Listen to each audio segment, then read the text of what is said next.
we've never really talked a lot about sexuality and, done, intricate health classes in K through 3 anyway. Right.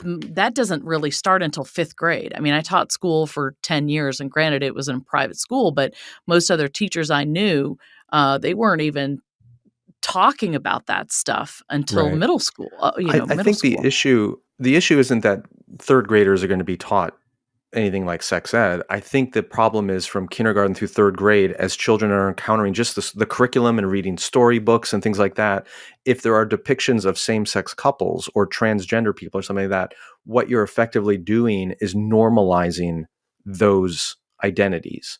And for some people, that's seen as offensive.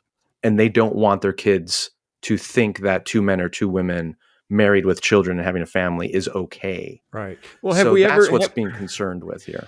The only thing that would compare to this, again, goes back to race. When you had people honestly arguing, in some parts of the South, that my religion teaches the races must be kept separate.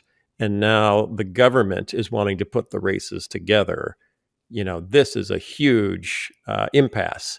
And since then, we haven't, for most of American history, Judeo-Christian ethics have kind of informed public policy and public ethics.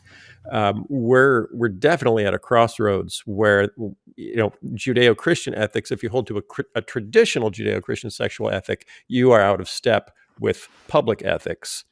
And how that plays out in public schools and in public settings is going to be increasingly contentious, and will lead more people to homeschooling and more people to private schools.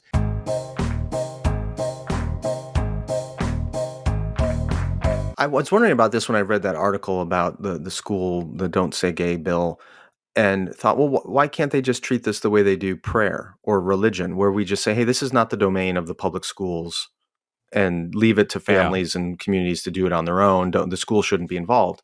You can do that with something like religion and prayer.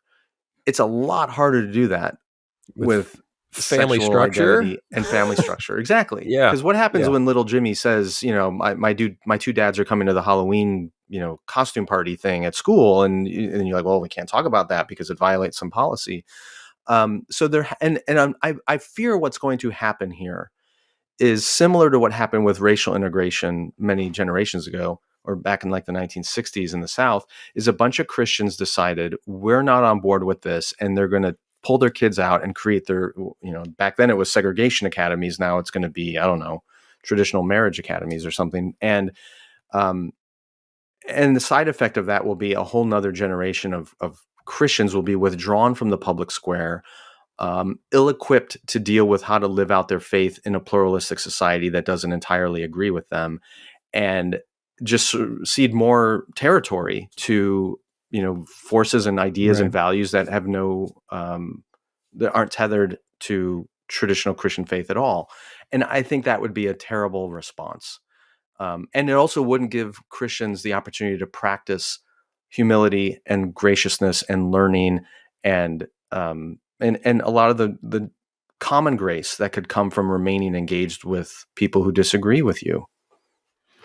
Yeah, I think we do have to be able to argue on some level that this is not exactly analog to the race debate of 50 years ago.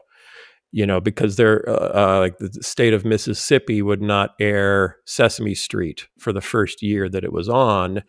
And their response was, the people of Mississippi are not ready to see Black and white Americans living together on the same street.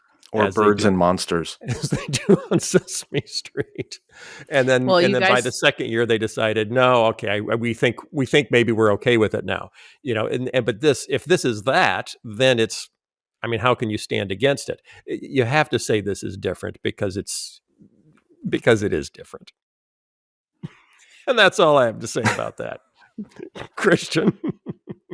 I was going to say about Mississippi, you have to realize that the schools weren't actually integrated until I was in 8th grade. So that was like 1978 as it was. And I think, Sesame Street came out in the 60s.